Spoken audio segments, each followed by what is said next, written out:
Hola alumnos de segundo año. Bueno, ahora les presento lo que es la clase número 14. Vamos a estar comenzando lo que es la unidad número 4, una unidad nueva, una de las últimas que vamos a estar trabajando en este año escolar. En este caso, chicos, bueno, ya cerramos lo que es la unidad 3 mediante las producciones, mediante afiches, mediante videos que han utilizado ustedes para exponer con los distintos temas que estuvimos viendo en la unidad 3. Y en este caso hay que comenzar con la unidad 4, en este específicamente la clase número 14. Vamos a estar viendo lo que son los antiguos griegos.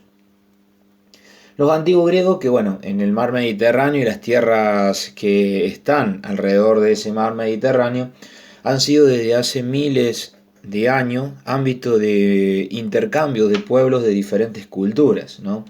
Lo que realizaron a partir del 2000 a.C. los fenicios, los hebreos y los primeros griegos. Muchas características de esta organización social y política de los pueblos, así como innumerables conocimientos, ideas y elementos de sus culturas, fueron intercambiando entre ellos, entre esos pueblos en ese momento. En el 2000 a.C., varios pueblos originarios de las estepas del sur de Rusia, del sur de la región sur de Rusia actual, comenzaron a desplazarse y llegaron a diversas zonas del territorio europeo. Estos pueblos llamados indoeuropeos hablaban en una lengua diferente a la que utilizaban los habitantes del cercano oriente y también tenían culturas, costumbres, formas de organización distintas a de los habitantes de ese momento que eran los mesopotámicos y los egipcios. Un grupo de pueblos indoeuropeos se instaló en el actual territorio de Grecia, en lo que es básicamente en la península de Peloponeso, y más que todo alrededor del 1900 a.C. De la lengua que hablaban los jonios, los eolios y los aqueos, con el tiempo derivó el idioma del griego, ¿no? Estos pueblos son considerados los primeros griegos de lo que es esta región. En el mapa ustedes pueden apreciar dónde está ubicado lo que es el mar Mediterráneo, dónde estaba ubicado el mar Egeo y básicamente la región donde se ubicaron los primeros pueblos, los antiguos griegos, ¿no? También pueden apreciar lo que es la península del Peloponeso. Después vamos a estar viendo lo que es los aqueos y el poderío de Micenas. Los aqueos tenían una característica de un pueblo que tenían carros y armas de bronce con las que atacaban a las poblaciones de distintos territorios en la cual los que hallaban a su paso arrebatándoles su producción como botín de guerra. Cuando se establecieron en la península de Peloponeso, dominaron esos habitantes originarios de esas tierras y en este caso lo que eran los pelasgos, que eran los agricultores. Los guerreros de los mismos guerreros de los aqueos se consideraron propietarios de esas tierras que los agricultores originarios en ese momento realizaban sus trabajos y eran propietarios de esas tierras. En este caso, los guerreros a la hora de invadir en ese momento se quedan con esas tierras, en la cual los habitantes, los agricultores que estaban en ese momento originarios, empiezan a trabajar para los guerreros, ¿está? Entregándoles los frutos, las riquezas a los mismos guerreros. En la ladera de las montañas construyeron fortalezas. Esas fortalezas se construyeron básicamente en lo que son las montañas y en las laderas, a los cuales rodearon con murallas de piedra. Con el tiempo alrededor de esas fortalezas se fueron levantando las ciudades donde vivían o habitaban el resto de la sociedad. Una de las ciudades más importantes en ese momento era Micenas, Micenas va a ser una de las más importantes en esa época. Pilos, Tebas, Atenas, que va a ser también muy nombrada, Itacas y Tirino. Fueron algunas de las ciudades. En los primeros tiempos las ciudades lucharon entre ellas hasta que en el 1600 a.C. Micenas se impuso sobre todas las otras poblaciones, sobre todas las otras ciudades por la península helénica. ¿Está? Alrededor de 1450 a.C., los aqueos llegaron a Creta y vencieron a los gobernantes de Cnosos y dominaron la isla, ¿no? A partir de entonces controlaron el comercio de mar Mediterráneo desde los puertos costeros de Siria y Palestina. ¿Está? Después lo que es la llegada de los dorios y el fin del dominio micénico, cerca del 1200 a.C., llega un pueblo indoeuropeo que hablaba griego, el de los dorios, llegó a las tierras hasta entonces controladas por los aqueos en ese momento. Los recién llegados tenían armas de hierro, que eran una característica diferente a los aqueos, al que los aqueos tenían, recuerden, armamento de bronce. En este caso los dorios tenían armamentos de hierro, lo cual le otorgaba una ventaja impresionante en lo que era el campo militar. Las fortalezas de los aqueas fueron destruidas y durante varios siglos la vida transcurrió en aldeas. No se levantaron nuevas ciudades, pero no se conocen documentos sobre esta información de lo que pasó en ese momento, y es por eso que se lo considera a esta parte de lo que es la historia de los antiguos griegos como la Edad Oscura. Edad Oscura hace referencia a que es algo oscuro, que no se sabe lo que pasó, no hay nada escrito, ¿no? ¿Está? Las polis griegas, en este caso a partir del siglo 8 a.C., en el territorio de Grecia empezaron a multiplicarse las polis. ¿Qué eran las polis? Eran ciudades-estados independientes. Estas eran formadas organizadas básicamente en comunidades familiares de una misma zona, decidieron agruparse y elegir un rey, en el caso de encargado de resolver los problemas comunes. Cada polis tenía sus propias leyes, su propia moneda, las creencias hacia los dioses en forma independiente, santuarios, dirigía su gobierno y decidía cuándo ir a la guerra o cuándo hacer la paz, ¿no? Vamos a estar viendo también la parte de las distintas partes que forman a la polis. Se va a encontrar en la parte central de las polis, vamos a encontrar la Acrópolis, que es un sector donde los habitantes de la polis se acudían o iban a resguardarse en el caso de peligro, ¿no? Estaban también los templos dedicados a los dioses de la ciudad. Después, en la parte de lo que es el ágora, que es una plaza pública donde se reunían los ciudadanos y debatían los problemas que afectaban a la polis. Se utilizaba como mercado también esta plaza. ¿Está? Ese era el ágora.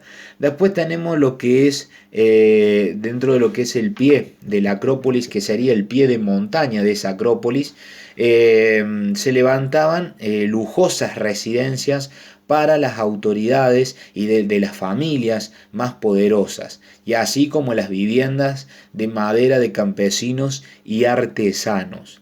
Y ya en lo que es a las afueras de las polis encontrábamos lo que es las tierras de cultivos y los bosques, que también formaban parte de lo que era la polis.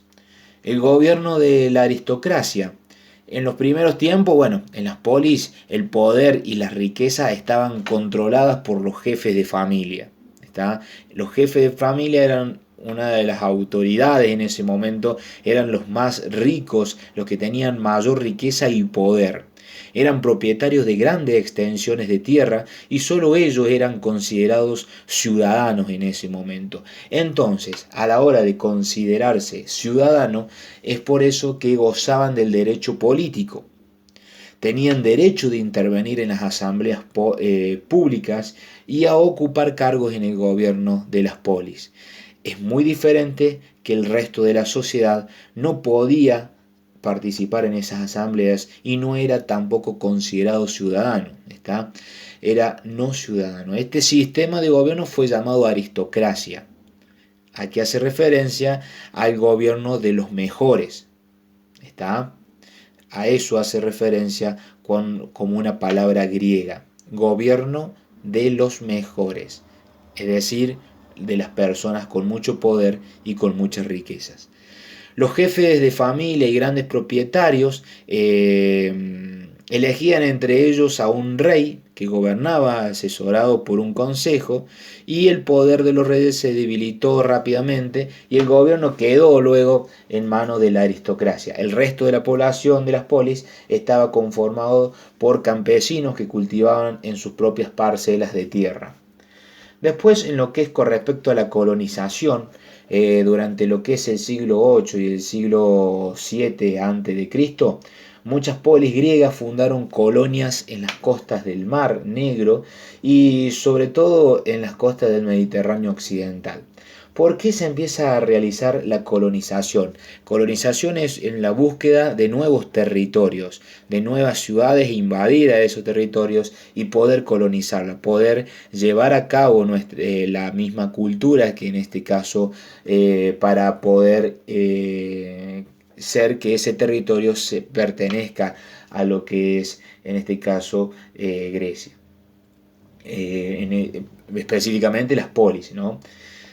Eh, la relación entre las colonias y sus metrópolis eran sobre todo económicas y culturales, y la causa a este movimiento colonizador es cuando empieza a aumentar la población de estas polis, de este territorio de Grecia continental, y entonces cuando empieza a aumentar esta población, empiezan a buscar nuevos territorios para obtener mayor recursos y poder también tener un desarrollo comercial más abundante, ya que no solamente consumían sus propios productos que ellos mismos cosechaban, sino que también precisaban de productos importados, ¿no?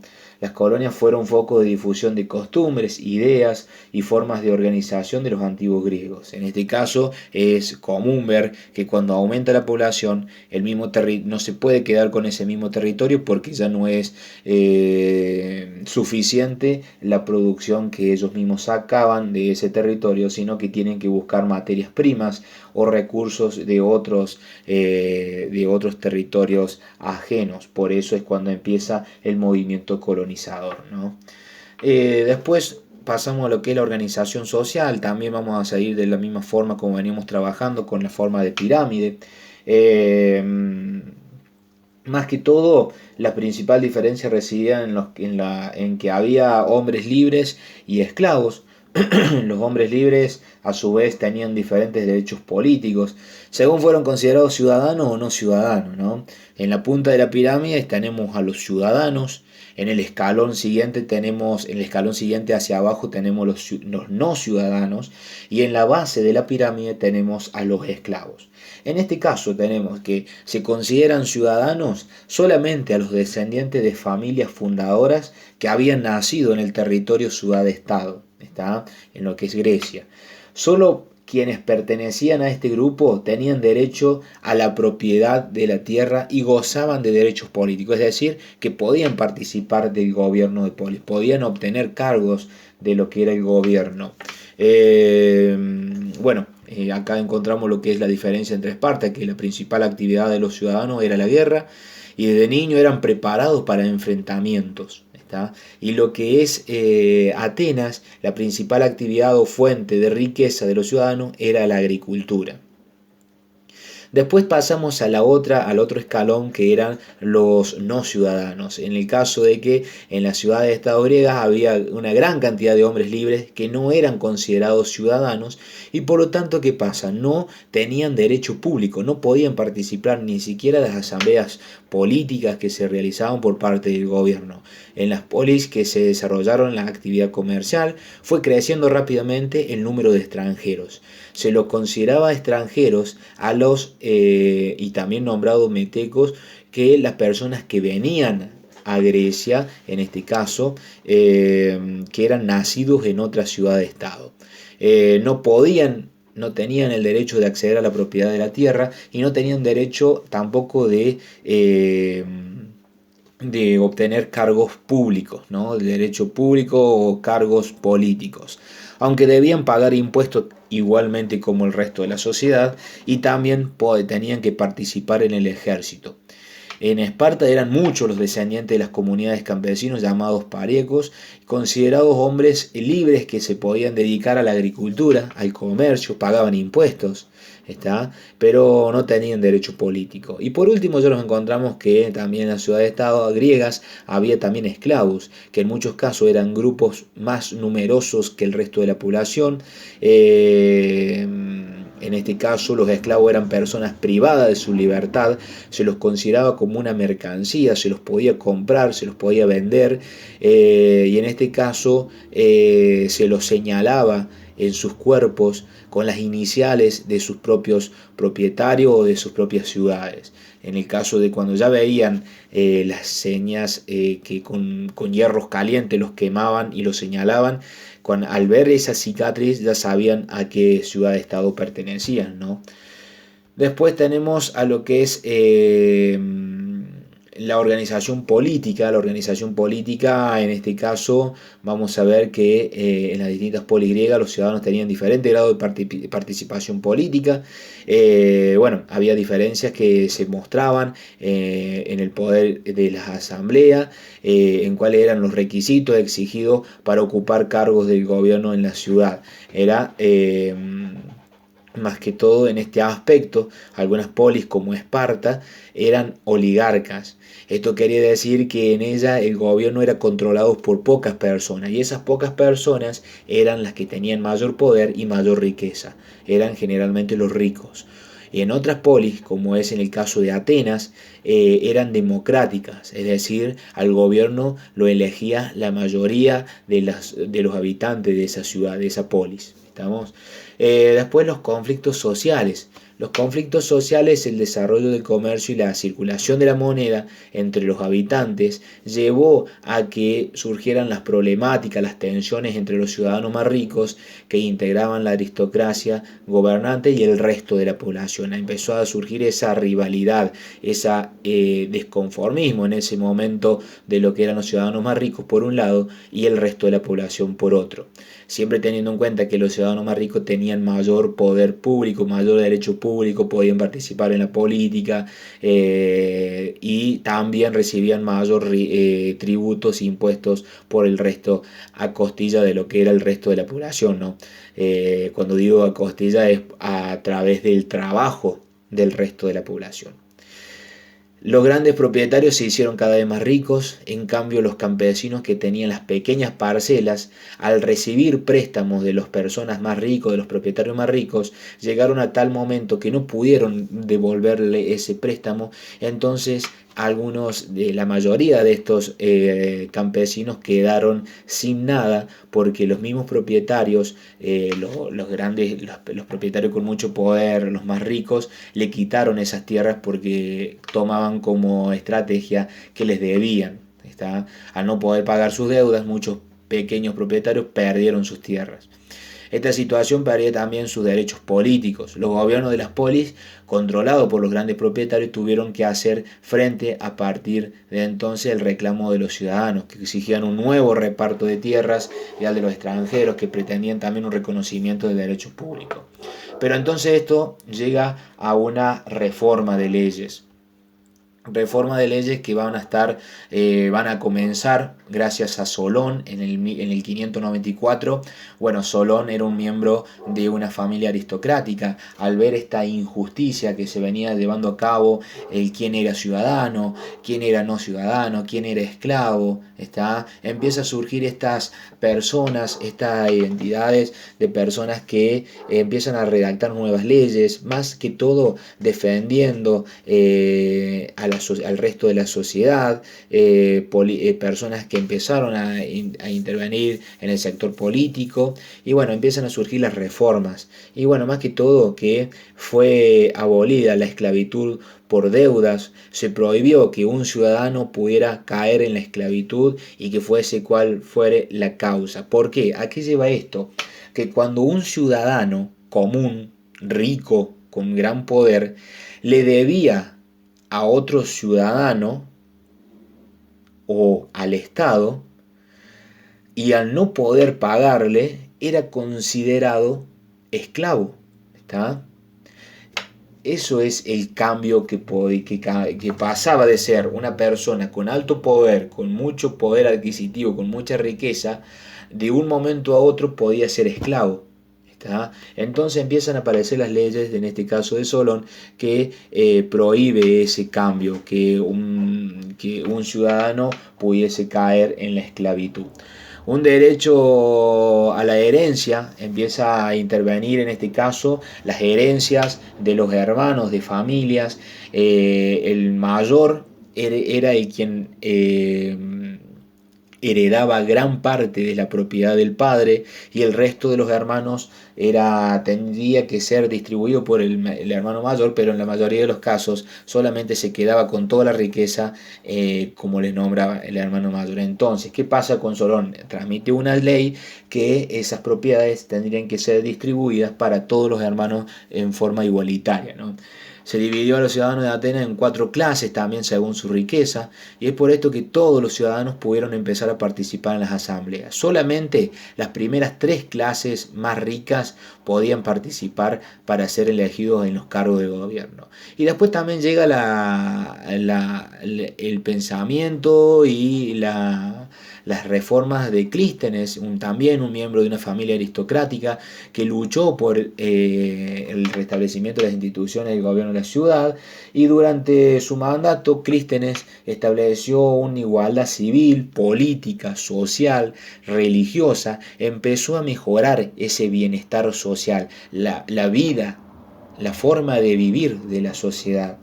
Y entonces reconoce como ciudadanos a los habitantes que vivían afuera de las polis, porque antes las personas que vivían fuera de las polis no se lo consideraba ciudadano. Entonces en este caso Clístenes hace esta modificación, y también se considera ciudadano a los extranjeros. ¿Está? A los extranjeros también los consideran ciudadanos, que anteriormente no se los reconocía como ciudadanos. Y dividió el territorio de la ciudad y sus alrededores en 10 barrios o tributos, ¿está? Y convivían también ciudadanos de diferentes grados de riqueza entre ellos. En el cual Clístenes modifica lo que hizo Solón, incrementa que todos podían participar en la asamblea y ser elegidos para cualquier cargo del gobierno. Estas son las reformas que empiezan a ubicarse como reformas de las leyes para el bienestar social por parte de Solón y Clístenes.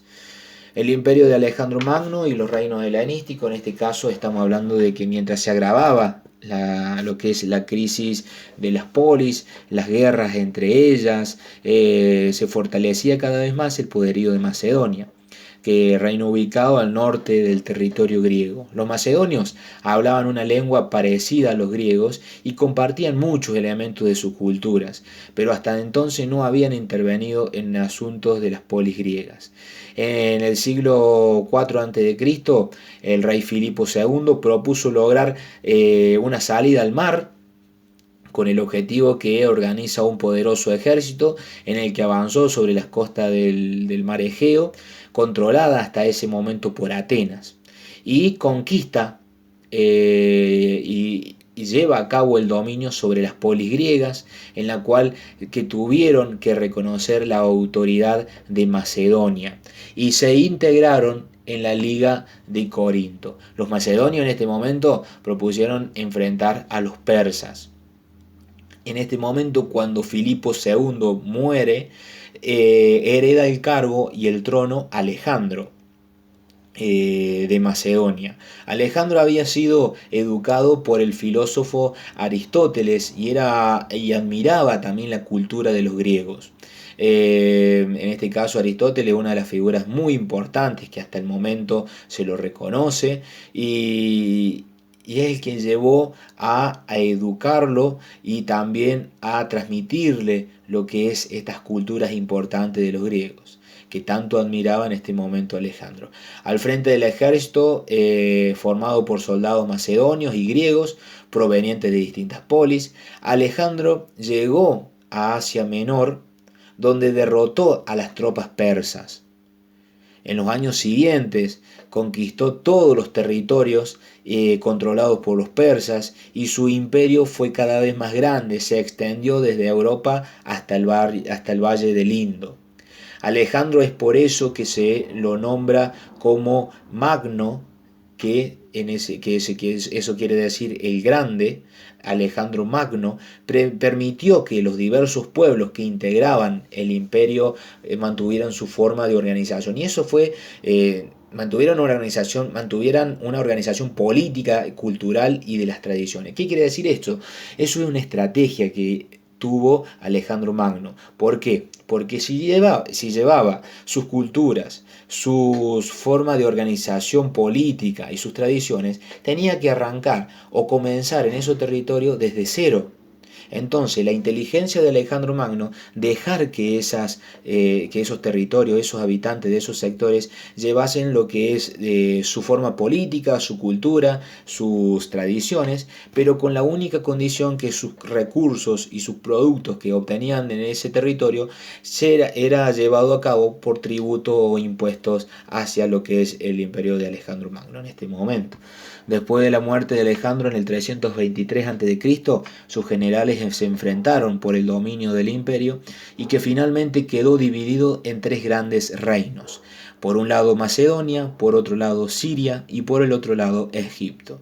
Estas nuevas unidades políticas, que fueron llamadas en ese momento como los reinos helenísticos, adoptaron la monarquía hereditaria como forma de gobierno y se mantuvieron hasta fines del siglo I a.C. Bueno chicos, espero que les haya interesado esta parte de lo que es los griegos, de los antiguos griegos. Por cualquier duda o cualquier consulta, por favor se están comunicando conmigo. Yo estoy disponible para una explicación sobre un tema específico que ustedes no entiendan o que se les complique a la hora de realizar sus actividades. Les mando saludos y espero que estén muy bien.